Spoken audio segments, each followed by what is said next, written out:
Now on with the show. I think we've got just about everybody here. Love seeing the turnout today. Thank you so much for joining us. Today's broadcast is Why is CRM Failing Law Firms?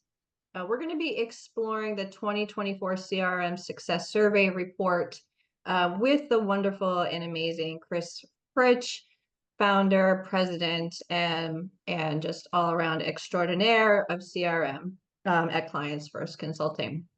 A couple of housekeeping rules before we get started.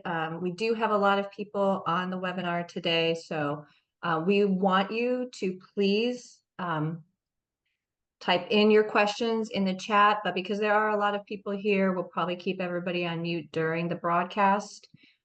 We do have a Q&A session at the end, so we'll be paying attention to the questions as they come in and try to answer everything at the end. And of course, if we don't get to everything, we'll follow up following today's broadcast. Let's see. Now, let me introduce your amazing speaker today, Chris Fritsch, founder and president of Clients First Consulting. As a marketing technology success consultant for over 18 years, Chris helps firms successfully select and implement technology solutions to support their marketing and business development efforts and maximize return on investment. She speaks and writes nationally on client relationship management, legal marketing technology, and data quality topics. Her areas of expertise include CRM, ERM experience, and e-marketing with a focus on data quality, business development, and relationship intelligence. Chris received her law degree from Emory University of Law in Atlanta, Georgia, where she served as managing editor of the Emory International Law Review. And without further ado, I present to you Chris Fritsch. Chris, hey everybody. So exciting to see so many people and so many wonderful legal marketing friends and colleagues.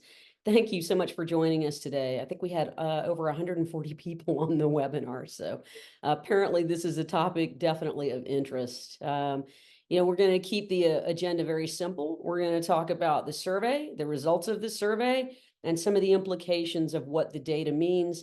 And the most important part, how do we get to, the thing that's near and dear to our heart as CRM success consultants? How do we succeed with this technology, right? So let's talk about some background. For literally decades, Gartner and other research organizations like to banter about, the whole conversation around, CRM fails 70+% of the time. But what it really does is it doesn't meet expectations, not necessarily that the technology fails, but the expectations usually are wrong. But what the more important part of this is, it results in a tremendous loss of time, money, effort, resources, and, if you're the marketer rolling it out, credibility. More recently, some of our brilliant colleagues, Sylvia, I think you are here on the webinar today, for the last few years have been, kind of talking with firms about, the tools in the MarTech stack and what's working.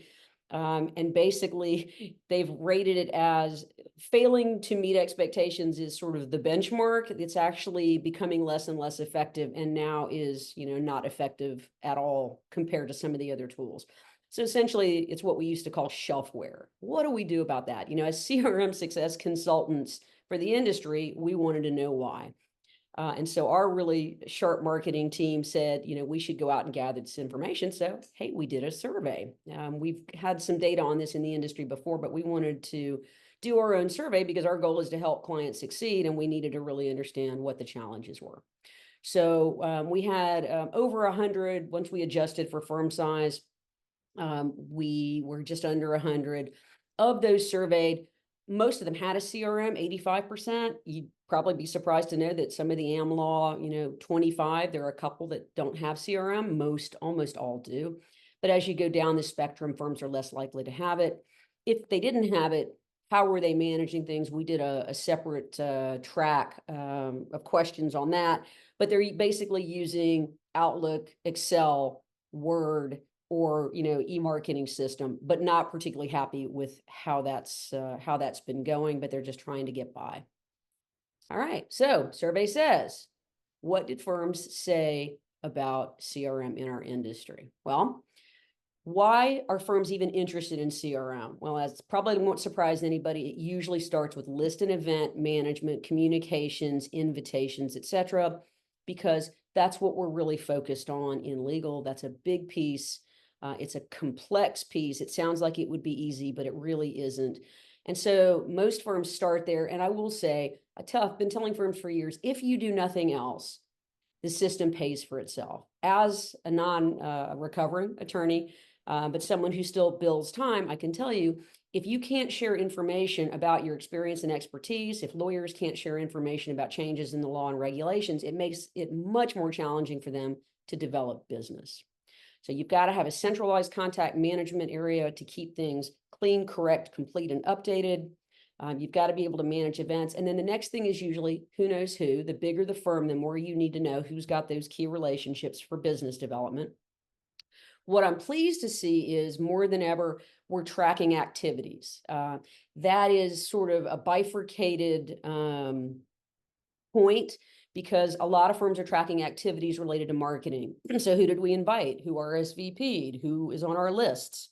And that's one type of activity. Where we don't see barely any traction is getting those BD activities, because that involves, that data is in the lawyer's head, and getting it out of their head and into the system has perpetually been a challenge. Although I do have one firm that's doing a really good, one or two firms that are doing a really good job of getting that information either in an automated or manual process.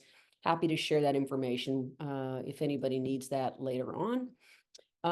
But we're seeing fewer benefits in some of the things that we'd like to see: BD, client teams, ROI tracking, analytics, and getting off the spreadsheet. Some of the top firms in the world that have spent millions or hundreds of thousands, at least, on these systems, they're still on the spreadsheets. All right, so why do we get the system? Many of the same reasons: lists, events, activities, a little bit of analytics, but of course there's always that efficiency. We're doing duplicate data entry in multiple systems. We can't get a single report because things are in 50 systems.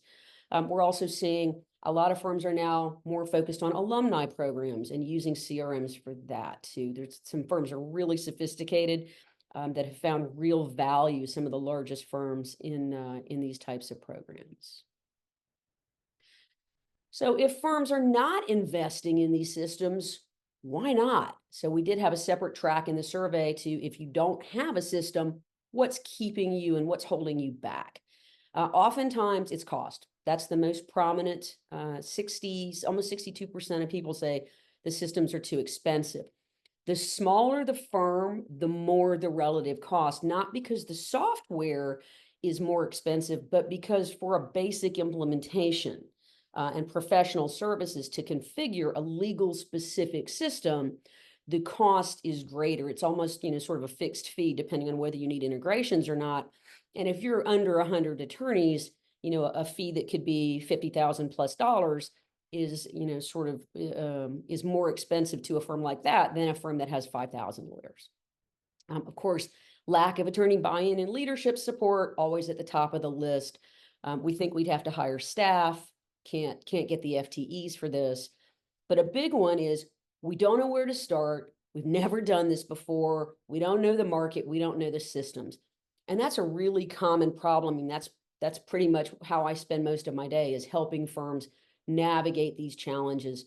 Let's better understand, what are the systems, what can they do, how do we compare the pricing. I just don't know where to start. If you've never done this before, you're not alone. It's unusual to have somebody in your firm that has done a CRM implementation or rollout. So no, you're not alone. So how long have firms had their systems? Almost half of the firms we survey have had their system 10 years. I'm working with a couple of firms that have had theirs 18 plus to 20 plus years. Who's using it? Not surprising, marketing, more so now than ever BD, but only 33% of lawyers are using it, but less than 29% are using it regularly. And realistically, in firm leadership and managing partners, only about 12%. In fact, I just worked with a firm where the key secretary of the managing partner is one of the biggest detractors in the firm. She hates the CRM, and she shares that information with everybody who uses it, including the managing partner. And so, of course, he doesn't want to touch it.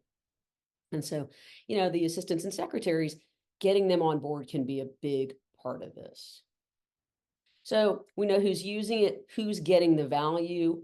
Even less attorneys, 10% of attorneys feel like even if they do use it, they use it for a few reasons, but they don't really feel like they're getting any value from it. Marketing, getting, half of marketing and 27.6% of BD are getting the real value. And that makes sense because the use of BD is trending up over time, and the uses to benefit BD have been trending up for the last probably close to 10 years.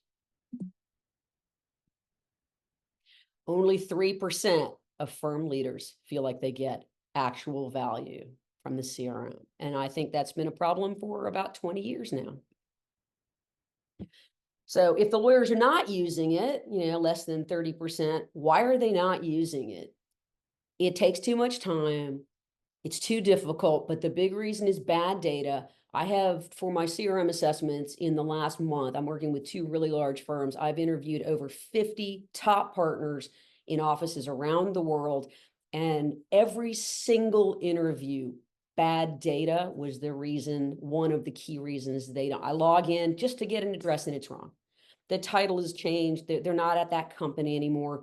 We don't have good data, so they're not seeing any value. They're not seeing ROI. And of course, in a law firm, everybody's an owner, so there's no ability to mandate behavior. Although I have seen some firms that are doing some really creative things to get compliance, at least. Some firms feel like the system's too difficult. It's got to work like an iPhone. And some of the systems that have been around a long time are much more complex compared to the newer systems that we're comparing them against. So if it doesn't work, like a Google device or a mobile device or an iPhone, they feel like it's too complicated, especially if they're not in it all the time. You teach them how to do it. They don't go in, they forget, they need to be retrained. Finally, they throw up their hands. Or some firms not even investing in licenses for the attorneys. I'm not seeing that as much because most of the subscriptions are now firm-wide. But the big piece is bad data. That is the detractor. Again, it comes up every time I talk to attorneys. It's not only, as an attorney, I can tell you, if the data is bad, the system is bad, and I won't use it. And if you go in one time and the data is bad, you've lost a lot of them. And it's really preventing firms from getting ROI on this technology. It's one of the biggest things that we see. Most firms rated their data a 6 out of 10. Well, and that, kind of makes sense because most of the firms are not spending time on data. 45, almost half of firms either don't dedicate resources or they only focus on it when they have to get something done. We've got some big cleanup. We can't tag industries. We've got to add industry data. We don't have that data. We can't pull a client list because we've never tagged our clients and we don't have an integration. We've got to go tag our clients. Things like that. We've got a big event coming up and we've got to go in and clean all of our lists. I had a firm recently that they did an analysis and they realized of their top 100 clients, like 80 of them had no one on any of their mailing or event lists. And we have to go fix that right away. We have to get with the attorneys. It's, then it's a fire drill. We've got to get it done. So additionally, a lot of firms don't have dedicated data quality resources. They're trying to get by on part-time. They're doing absolutely nothing. I mean, we do a lot of data quality work. We've got like 80 plus outsourced data stewards who do data quality work. And many of this are firms like, we've had the system 10 years, 15 years. We've never focused on data quality. It's been sporadic. We had data stewards, they quit. We never replaced them. We've just been trying to get by with our internal team, trying to do it part-time. We're working with a very large firm and they're doing a huge cleanup. They have almost 1 million contacts. They have 25,000 lists. And, they said, when we do the data cleanup, we have a team of 6 people. But upon sort of further digging into that, they do have 6 people, but it's a piece of the job of 6 people when they have time.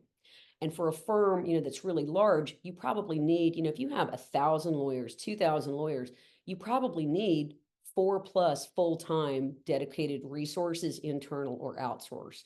And outsourcing has become a really good way to do it. It's a lot more cost effective. And a lot of firms have realized having that, person supervising them, paying them benefits, quality checking their work, trying to find people with experience and expertise is really challenging. So I think that's why outsourcing has become, a much bigger piece of the puzzle.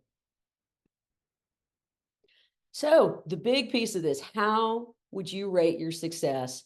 Firms gave CRM, I think this is not the punchline. Everybody sort of knew.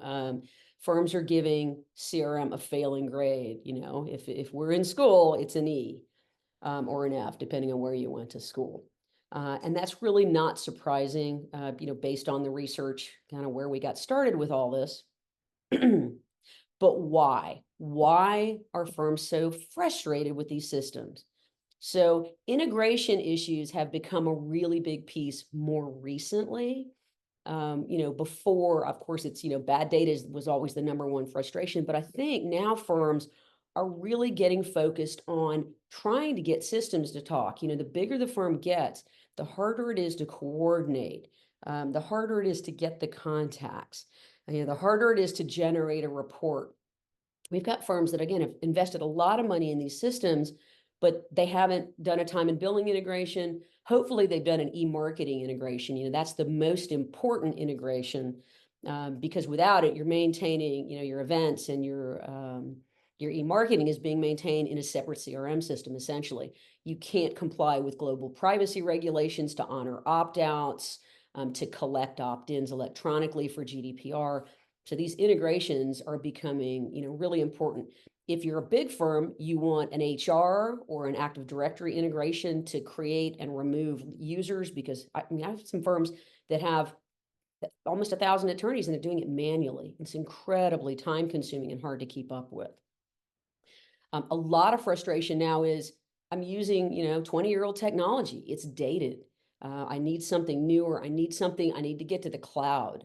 We need something with more business development tools. We need a pipeline. Those are the types of things that firms are really focused on. We want to track ROI on things like sponsorships and events. We want to add business plans that our attorneys are working on. We want to track BD efforts.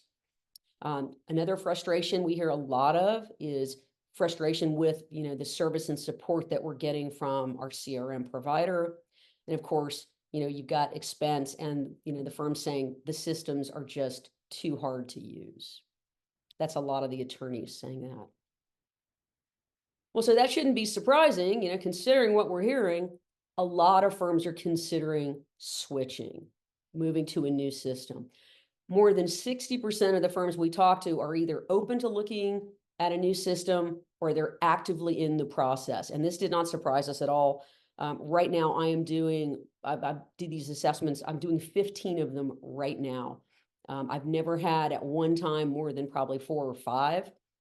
People are actively looking to upgrade their technology. Worked with another, very large firm, and they said we've always been ahead of the curve, but recently, competitors are really sort of taking the lead on this, especially with the cloud. And so we need to make sure we keep up. So I think, firms they know how, they're competitive and they know the market, and they're really investing in this to try to automate some of the things that they're doing and get some efficiencies, and of course, improve business development.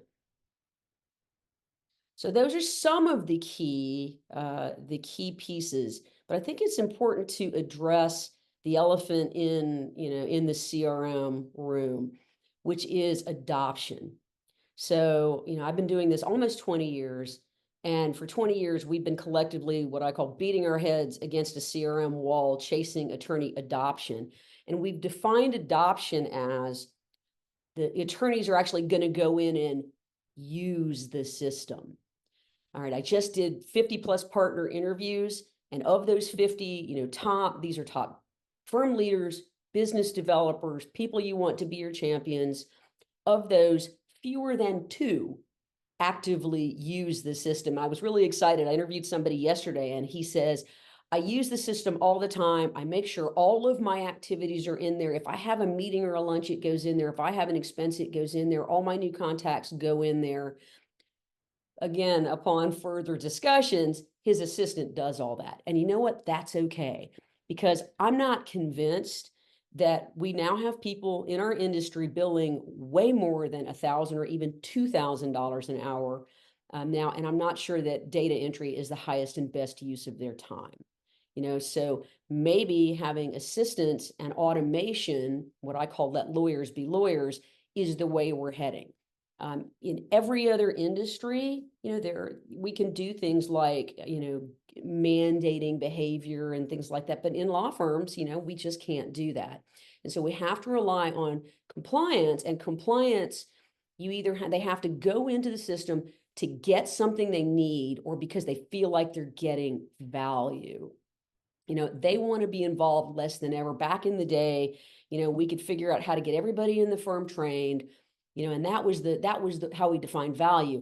We're going to train everybody in every office. It's going to take this much time. We're going to be done by, if we, I had a client that said, if we buy the system in January and sign the contracts and start the implementation, when are we going to be done? And I said, you're not going to like my answer. You're not. You're never going to be done, because CRM is not a project. It's not an initiative. It's a fundamental change and an improvement in how you manage your most important assets, your contacts and your relationships. That's never going to end. You're constantly going to have new attorneys joining, new assistants joining. You're going to always have to focus on training. You're going to have events coming up and holiday season. There's always going to be training and retraining. And you can't ever let it end. It's not like a project where you're done and then, hey, we've got to, go work on a website revamp. You have to commit ongoing resources, time, money, and people to get value. And you've got to redefine value and adoption. Adoption has got to be attorneys getting value out of the system, not putting data into the system. And if you can do that, and these are your metrics for success, then we're going to be well on the path to getting more success with CRM. There's got to be a better way. And there is. There definitely is a better way to do this. So the good news is, I know some of this seems, sort of gloom and doom, but the good news is success really is possible. And I have lots of clients that are having successes. It's about, though, when we do an assessment, we sit down and we talk with firms about what are your goals? What are the problems you want to solve? The processes you want to automate? Realistically, we might pull down 20, we might pull down 50. The beauty of CRM, everybody's heard me say this, the beauty of CRM is it can do 1,000 things. The problem with CRM is it should probably do 3. And the bigger problem is those 3 are not the same 3 for every group, and sometimes for every attorney. So again, another way to define success is we're not going to figure out how long it's going to take to get everybody trained and roll this out firm-wide. We're going to pick the right first pilot group that has a problem to solve. They're going to have a process to automate, an event they need help with. We're going to sit down with them and talk through, what they need. We're going to configure one of these 1,000 things, or 2 or 3. We're going to build the reports that they need to fix that problem or support that process, whatever it might be. We're going to get that success, communicate it broadly, and then the next group, pilot number 2, is going to line up at our door, but they may want something completely different. So we're not going to define success as firm-wide getting everybody trained, but rather small groups getting successes, and working perpetually on that, and new attorneys knocking at the door saying, hey, why don't I have access to that tool? They find it valuable.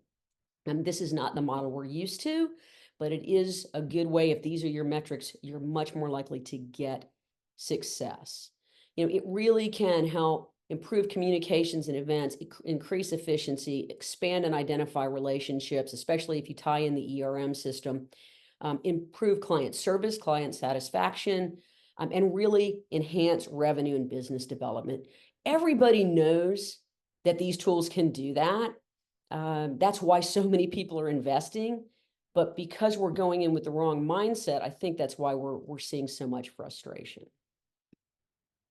So the keys to success, and I wanted to make sure, obviously, that we leave time at the end for questions and to dive a little deeper. But you've got to focus on people, process, and problems first, and the products second. You've got to assess your needs going in and make sure you find the right system that can really meet those needs. Say it again, got to focus on data quality. It's the number one or number two issue, according to every attorney that we've ever interviewed. You've got to communicate effectively. You've got to put in place the right metrics for success and communicate those successes. You've got to keep firm leadership on board, and have them really understand how we're defining. They got to be part of the definition. The assistant should be part of the definition of success, because success to firm leadership is different than success to the attorneys, is different from success to the assistants, is way different than success often for the marketing and BD teams. You've got to be willing to commit the resources. Every attorney that I spoke to that had a data issue, those firms, even though they think they're trying to keep up with data, are really not investing what is needed to keep up with data. Outside of the industry, it's just like marketing resources. Outside of the industry, companies spend so much more time, money, and effort on data. And I think it's something that a lot of firms are picking up on. And then again, talking about redefining success as, let the lawyers be lawyers, let them, work, and we're going to use automation to capture information so they're not doing data entry, or we're going to use support staff. A lot of firms having really good luck. If you're doing things like business development tracking and pipelines, firms are now finally wanting to track BD. And I just had a call last week with a firm, and they're talking about how the lawyers are going to enter their opportunities. And I said, that would be great, but let's go in thinking about other options, because in my experience in working together with thousands of lawyers, only in maybe 0.5% of firms ever do the lawyers do the entry of activities. They don't think like salespeople. They don't want to think like salespeople. And again, that's why firms are finding really good, experienced professionals who have business development backgrounds to work with them, to enter the information, to generate the reports, and bring them to to prompt them for follow-up, to help them identify opportunities, so that they can, ultimately get the new business and then begin working on it. And that's how we're going to redefine success. So some other elements of success. And by the way, if you want the whole survey, we're going to send everybody the PowerPoint. If you want these links, though, they're here as well. You can download the entire survey. There's some additional information like, what CRM systems are people using? Which ERM systems are most popular? The enterprise relationship management systems to capture the contacts from the signature blocks of emails and automatically create those who knows who relationships based on recency and frequency of communication on the Exchange server. So we're sharing all that information and additional information on, firms that didn't have CRMs, some of their thoughts. There are a ton of resources, articles, presentations, white papers, checklists, reference information, pretty much everything that we've ever done on CRM and data quality success is on our resources page of our website. It's all free to download. And then we do a weekly CRM success e-newsletter that pulls tips from our CRM success blog. So if you're not signed up for that, there's a link for that as well, and we will share that. The whole survey, again, is there, and we would love people to take the survey. If you haven't yet, we've left it open. We've reset it for new people to take it, and we'll share a link for that as well. But get in touch. Don't do this alone. Reach out for help. I am happy to do a consultation. I've done lots and lots of free consultations. I'm always happy to spend 30 minutes on the phone or on a Zoom, talking through what are your issues. Some people have called me a CRM therapist, but I'm always happy to help. And it does tend to make people feel better, to understand that some of the things that people are trying to accomplish, there are really some easy answers and solutions. We always share a lot of information, ideas, and best practices. So if you've never connected with me on LinkedIn, here's my code. Feel free to grab your camera, connect with me. Always happy to share the dialogue. We publish a bunch of stuff on LinkedIn as well every week, and do a lot of that. If you haven't yet taken the survey, we'd love to hear from you. This is we just love QR codes now. I feel like we've got 100 different QR codes for fun things, but it does make it easy. But this is, if you haven't yet taken it, we'd love to hear from you about some of your challenges with CRM. And the most important thing we want to do is we want to hear from you, and we want to make sure that, if there are any questions that you have that we haven't answered, or any things that we haven't thought about, we wanted to make sure that we left some time for that now. And we wanted to go through some of the comments. So feel free, put your comments into the chat. If you would like to go off mute and have a discussion, we can do that too. But we've got a couple of questions. What are some of the most appropriate CRMs for smaller firms of 50 or fewer when events, webinar, and email marketing are the main focus? A lot of firms at that size point, again, everybody really wants a legal focused CRM, but for firms of that size, there are actually fewer of them.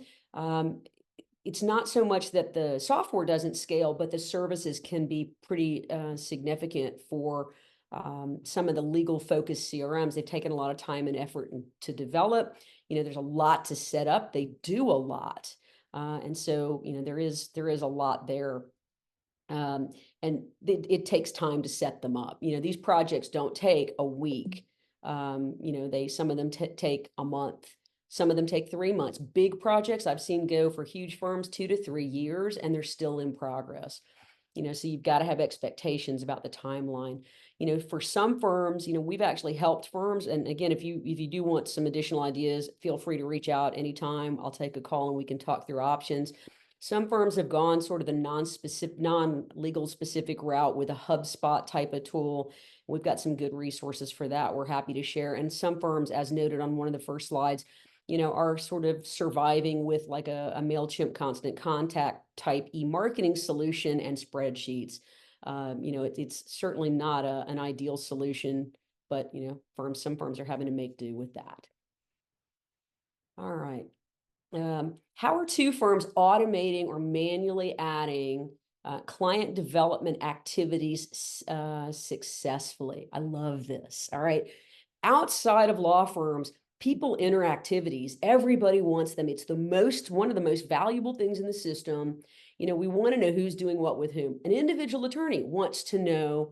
I talked to one yesterday. He's like, I want to remember, when did I talk to them last? What did we talk about? Do I need to send them something? When should I follow up? So one attorney, it's rare, but some of them really do want to do this. And that's the perfect, these are folks with really good BD mindsets. But the firm, I've got another firm that wants to be able to track engagement letters. We want to have activities around, when we sent out an engagement letter. A firm I talked to yesterday, they're like, we have this whole process, we do proposal, engagement letter, and then we start the work.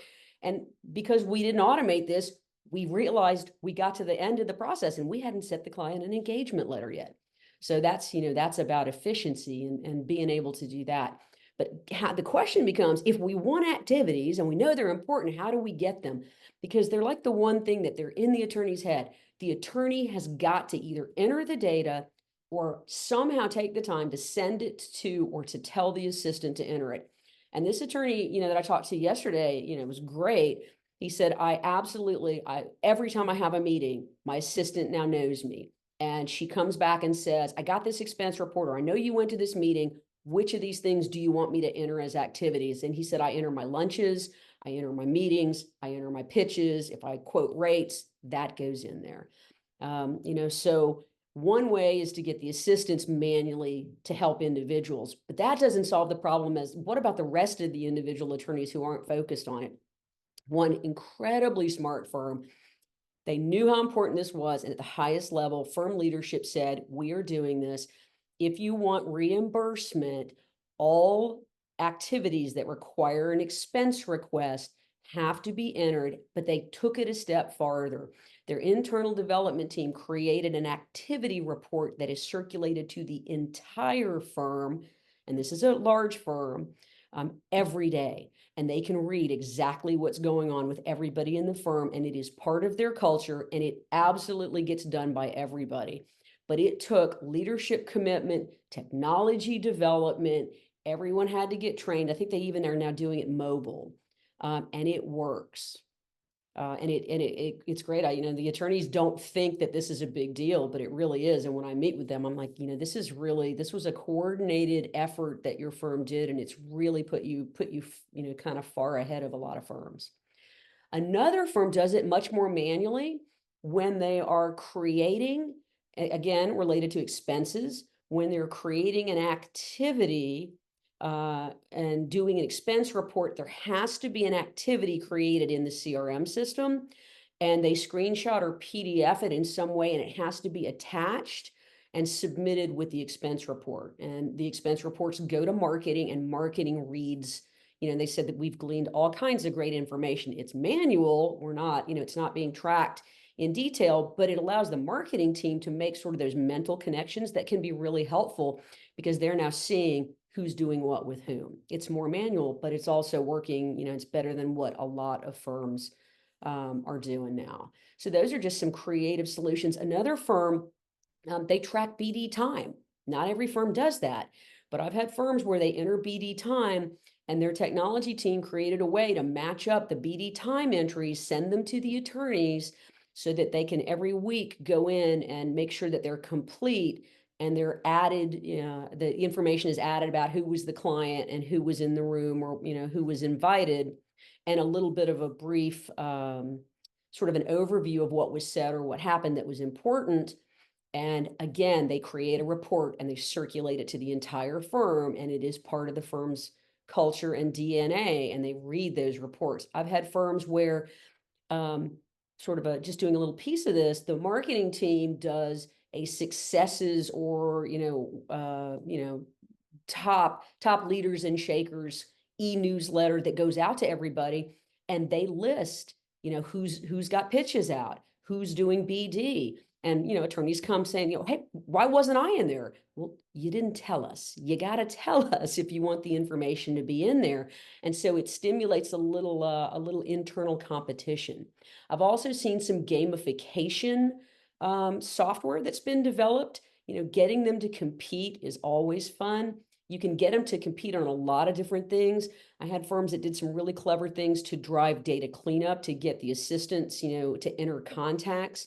They did data cleaning, and so they data detailing, and they gave away car detailing to the assistant and the attorney that worked together as a sort of a package. If they did, if the assistant got a certain number of contacts cleaned. They did raffles for adding contacts to get, even if you don't have an attorney that has a lot of contacts, one raffle ticket can win it. And they gave away big prizes. Lots of fun things to stimulate adoption and interest and fun. I had a firm a lot of firms do branding campaigns. We have firms that have gotten adoption through, we have even had one firm that they put office challenges up, and they put posters, and they ranked everybody by office, and they did something really smart to win whatever the contest was. Not only did the office or the group that was going to win have to win, they had to win with 100% participation. So if there was one attorney who didn't get on board with it, peer pressure is a wonderful thing. And the other attorneys went to that attorney and said, look, you've got to get this done so we can all get our goodies. So just some interesting ideas. All right, let's see. How can firms determine what size CRM? This is coming up a lot in the last few weeks. How big a team do we need? All right, so it depends on the size of the firm. At a bare minimum, you need someone in charge of it. So I just worked with a very small firm. They have one marketer. The firm is under 25, I think, and they have a complex system. I said, look, your marketing person is never going to run this system. Please don't have that expectation. You're not big enough that you're going to hire $100,000, Salesforce type administrator to run this system. I don't recommend that you do it, and you're not probably going to want to invest in it.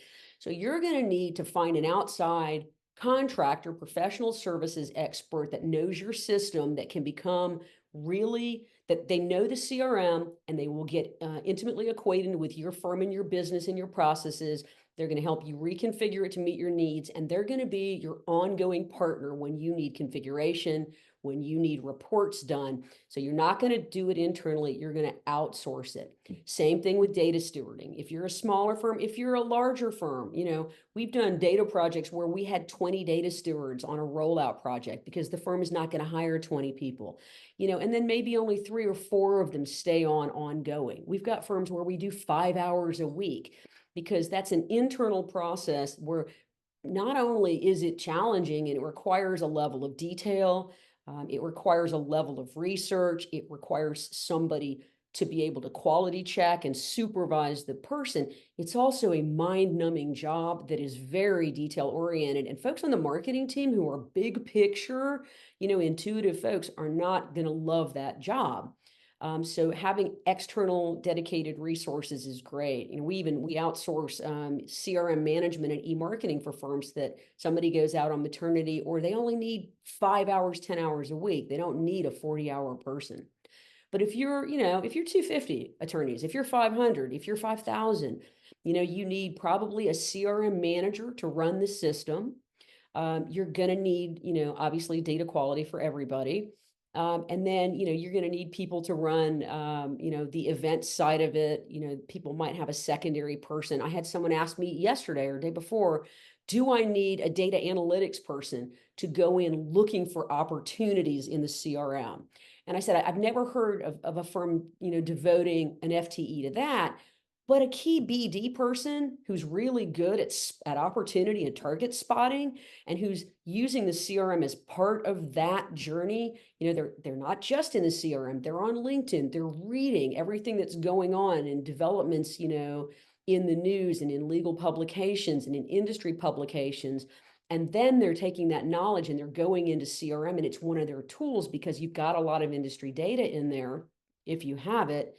I could see that being, a key role, to have in a firm, but at a bare minimum, probably get to 250, upwards of 500 or more. You need at least a dedicated resource, because you've also got to have that person in training. So I just, had a big firm I worked with, and they're doing a rollout, and it's like, yeah, the training team, we've got a lot of trainers. But the key trainer said, we don't have case studies. We don't have the subject matter expertise to train on this. That's best done by someone with BD knowledge and, knowledge of the attorneys and, knowledge of their clients. And so the training team is going to be doing the supporting documentation, the quick reference guides, the videos, the screen shares. But a lot of this, it's no longer, a lot of it's not in person anymore, but the best way to train attorneys, if you choose to train attorneys, which we can have a whole other discussion about that, but it's got to be really one-on-one, no more than 30 minutes, probably less, and it's got to be real to them. How is this going to give them value and make their lives easier and better? How can we get them the reports they need? And again, they may not be using the CRM. They may be just consuming reports that are emailed to them, or a dashboard that was custom built for them. And that to them is value, because really, they, more than ever, they don't want to go into, they've got tech overload. They don't want another system. Many of the firms we work with have just upgraded time and billing, document management went to the cloud. Everything's going to the cloud. Time tracking, all that they're doing technology training every other day on every new system, and CRM is just one more thing.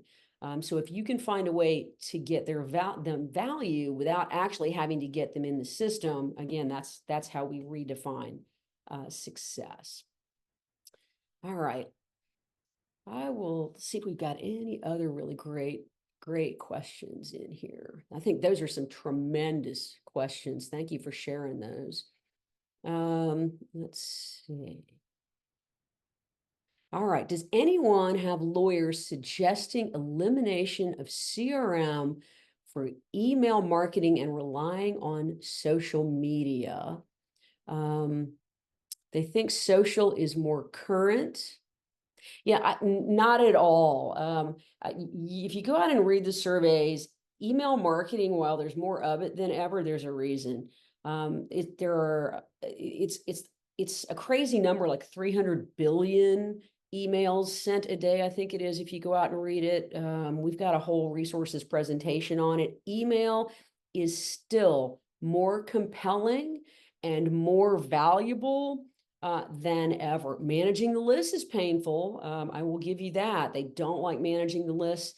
I had an attorney yesterday who said, there's got to be a better way than me reviewing these lists. And I said, well, a lot of firms, the attorneys need to review the list. They don't want anything to go out to their clients without them seeing it. And he said, I'm happy to see it, but there's got to be a better way than, me looking at last year's list and trying to think of anybody I can add. And so what is really a good best practice is firms are finally adding industry data. So have two firms right now that we're working with who have gone out to Sally. If you're not familiar with Sally, S-A-L-I, check that out. But they're a nonprofit that sort of was created to try to help, I'm going to invent a word, taxonomize what we do in legal, almost to have sort of like SKU codes for legal work. So the buyers of legal services could better compare what firms were doing. And more recently, they've come up with industry codes, and they have a much more simple taxonomy than, SIC, which is now outdated and people are not really using much anymore, and NAICS, which is just thousands and thousands of numbers and codes from, 3 to 6 digits, and is really hard to keep up with. So I've got firms that are going out and sending their client lists and getting them tagged to these codes, and then importing them or creating data feeds to things like Cap IQ, PitchBook, D&B, all these different data sources to try to get business and industry data in there. Again, that's value. So anything that you can add to these systems that's going to provide additional value is going to be great for the attorneys. And again, it's about driving adoption and providing them information that they need, in a place, where they can easily access it. I think that is super important. And again, level setting expectations in doing this, that don't judge success by 100% of our attorneys are going to use the system.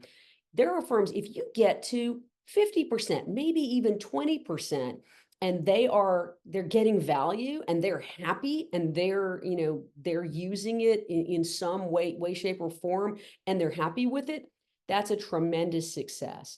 And then marketing and BD has got to have the tool to keep the trains running, to manage the invitations and the communications. The who knows who data has got to be good, as well. You've got to be able, that data's got to be good. If they finally go in there, I had an attorney 2 days ago, and she said, I finally go in there because I look in my Outlook, I don't have the contact's phone number. I go to LinkedIn, there's no phone number there. Finally log in and figure out how to log into the system, and the phone number is there and it's wrong. The data has got to be the number one thing. It absolutely has to be the top thing that you focus on. Okay, one more question here. We've got a long one. Let's see. Yeah, somebody's saying, social media is great, but we're very busy, and how is there time to keep up with that? It has to be. What I'm seeing is firms integrating social data into CRM. So had a couple of firms that have purchased social platforms that have an integration because they've bought a specific system. One of their buying criteria was you have to have a pre-built integration with that system, because they're capturing information on likes and shares, and they want to be able to share with the attorney, hey, that post you did got this many likes and shares, and they want to do data analysis in the CRM. So I think it's a combination of both social with the e-marketing, and of course, we've got to have e-marketing because we've got to be able to invite people to events and webinars. So that being said, I want to thank everybody for attending the webinar today. We had an incredible turnout, great questions. Again, we're going to send everybody the slide deck with all of the resources. Please feel free. Don't do this alone. Reach out for help. Happy to do a 30-minute call anytime with anyone, just to catch up if we know each other, or to get acquainted if we don't.